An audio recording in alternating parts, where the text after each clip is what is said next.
Listen, I need to tell you something that's real. When I was about 15 years old, end of grade 9, going into grade 10, I had a brain injury that changed the entire direction of my life. And I'm not talking about a little bump on the head. I mean, doctors almost had to do reconstructive surgery to relieve the swelling in the front of my head. And after that, my grades started dropping. My motivation disappeared, and school felt meaningless. I started feeling numb, like life lost its vigor. And the crazy part is, I didn't even understand what was happening to me. But here's why I'm making this video now. Because if you've ever had a brain injury, or you've been through trauma, and you feel like your mind is different now, I want you to hear this clearly. Your brain can heal. Your mind can heal. And you can come back stronger than you ever were before. I'm living proof. What's up, guys? I'm Scott with Disciplined Being. And in this video, I'm going to tell you what happened to me when I was 15, how it affected my mind, motivation, and identity, how it created shame and a missing piece in my life, and how I started healing it, not with magic, but with rebuilding my brain on purpose. And if you stay until the end, I'm going to give you a few affirmations you can write down with me that will start rewiring your brain immediately. And listen, if you've made it to this point, I know you're serious. Not too many people make it this far. Personal growth isn't easy. So I'm going to take you back to grade 9, almost the end of the year. I'm out riding my bike, just being a kid, and bam! I hit a sign head on, like a 3/4 inch thick plywood sign. No helmet, full impact. I don't remember every detail, but I remember this part clearly. The doctors said the swelling in the front of my head was so bad that they almost had to do surgery to relieve the pressure on my brain. And that's the part people don't understand. A lot of people hear concussion and they think, oh, you got rocked. You'll be fine. No. When your brain swells, when the front of your head takes the impact, that can change how your brain functions. And what happened next is the part that haunted me for years. Before that injury, I was doing decent. I cared about school. I stayed in line. I had structure. I wasn't perfect, but I had a path. But after that injury, it was like something inside me shut off. My grades started declining. I didn't want to go to school anymore. I felt like it didn't even matter. Not in a rebellious way, in a numb way. Like, what's the point? And I didn't have the words for it back then, but now I do. It felt like the spark in me got dimmed.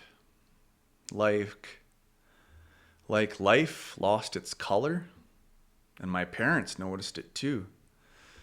They saw the shift right away.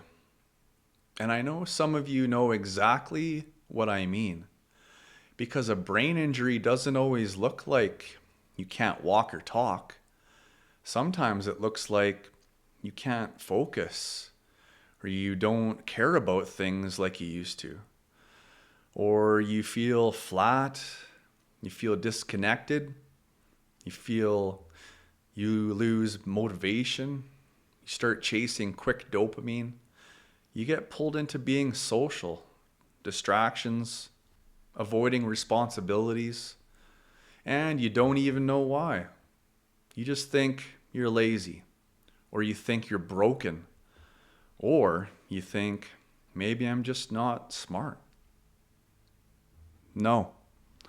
Sometimes your brain is literally trying to function with a damaged system. By the time I hit the last year of high school, I barely went. And eventually, I got my GED. And let me say this, getting your GED is not failure. But I'm going to be honest, it still felt a sting in me. Because people would ask, hey, where are your graduation photos? Or when did you graduate? And I'd be like, yeah, I don't have any. And I'd reassure them, but I got my GED. But inside, it didn't feel good. It felt like I missed something.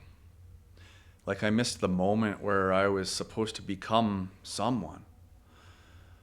And what's crazy is, even years later, I used to have dreams. Dreams where I'd be back in school, trying so hard to get my credits, and just feeling lost, feeling behind, like I didn't belong there. That's how you know it wasn't just school. It was emotional. It was identity. It was trauma. Here's the part that's going to help somebody. Most people think healing means forget it, move on, don't think about it. But that is not healing. That's suppression. Real healing is when you can revisit the memory without it controlling you. When you can look at the past and say, that happened, and I'm safe now. That's what real healing is. And the reason revisiting traumatic moments heals you is simple. Your brain wants closure. Your nervous system wants closure. Because when something traumatic happens, your brain creates a loop. This was dangerous. This was painful. This changed me. And if you never revisit it with awareness, that loop stays open. It keeps running in the background, like an app draining your battery. Now, I'm not a doctor, but I'll explain this in plain language. Your brain is basically a pathway machine. The thoughts you repeat become highways. The habits you repeat become highways. The emotions you live in become highways. And if you've had trauma or brain injury, your brain can start building highways like nothing matters. I'm behind. I'm not capable. Life is dull. I can't focus. I'll never be like other people. And then you live your life through those highways. But here's the hope. Your brain can also build new highways, new neural pathways.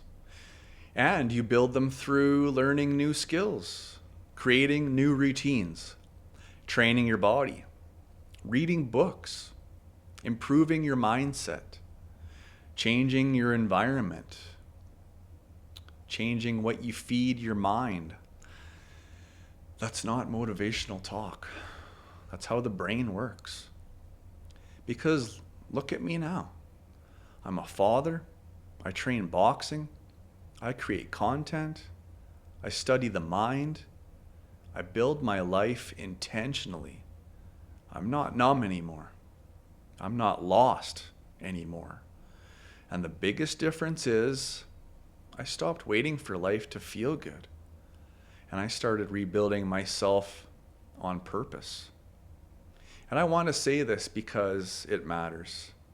A lot of people are trying to heal, but they're feeding their mind poison every day. And I'm not talking about education. I'm talking about toxic content. Stuff that creates fear. Stuff that creates anxiety. Stuff that makes you feel powerless. stuff that makes you think the world is ending, and stuff that keeps you in survival mode. That's not information, that's programming. And if you're already trying to recover from trauma or a brain injury, that content will keep you stuck because your nervous system is already sensitive. So you have to protect your mind like it's sacred, because it is. So if you've ever felt numb, if you've ever felt like you're behind, if you've ever felt like you're missing the spark, I want you to hear this. You can come back. You can heal. Your brain is not a fixed identity. Your brain is adaptable. Your brain is trainable. And the way you train it is the same way you train a muscle. Small reps every day. Every fucking day. This is why I'm recording myself doing affirmations. Not because affirmations are magic, but because repetition creates wiring. So the 3-6-9 healing method I use is this. I write out my affirmations 3 times. I read each one 6 times. And I breathe on each one for 9 seconds. That makes it sink into the subconscious, whether it wants to or not. It's truth. Your brain believes what you repeatedly tell it. So if you've spent years telling yourself, I'm behind, I'm not good enough, I missed my chance, my brain is broken, then we're going to replace that programming. Not with fake positivity, but with the truth. Here are a few that I want you to write down with me. Say these slowly like you mean them. My brain can heal. My mind is adaptable. I am rebuilding myself one day at a time. I forgive myself for how I survived. I didn't fail, I recovered. I am not behind, I am becoming. My past does not define my future. I create new neural pathways every time I choose discipline. I am present, I am safe, I am in control. And of course, my favorite, I didn't peak in high school. I was being forged. The reason I'm sharing this story is because I know there are a lot of people out there right now who are living with the same aftermath of a brain injury. You just feel different. You feel off. You feel kind of dull. And you think, this is just who I am now. No, that's not who you are. That's who you became while trying to survive something. And survival mode is not your final form. So if you want to start healing your brain and your life, here's what I would focus on. Train your body, even if it's walking, even if it's push-ups. Movement wakes your brain up. And read, not random shit. Read stuff that upgrades you. And create. Stop only consuming. Creating gives you back your power. Protect your mind. Cut toxic content. Cut fear programming. Limit the doom scrolling, especially before you go to bed and when you wake up. That's the worst time to do it. Revisit your pain with compassion, not to suffer again, but to close the loop. And if you want help doing this in a structured way, that's literally why I built the 7-day presence protocol. It's a simple system to help you reset your mind, rebuild discipline, and become present again, especially if life has been heavy. I'll put the link below. And if you want to support what I'm building, I'll also leave my link for Buy Me a Coffee there too. Anything would be appreciated. Remember to subscribe, because there's way more content coming. And I'll end with this. You don't have to be perfect to heal. You don't have to have the perfect past. You don't have to have the normal story.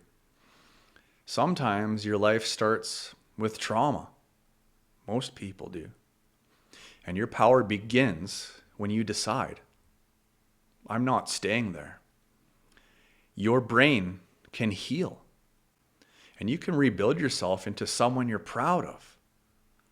No time like the present. If this video hit you in the chest, hit the like button, subscribe, and comment. I'm rebuilding. So I know I'm not out here alone. I'll see you in the next one. Love you guys.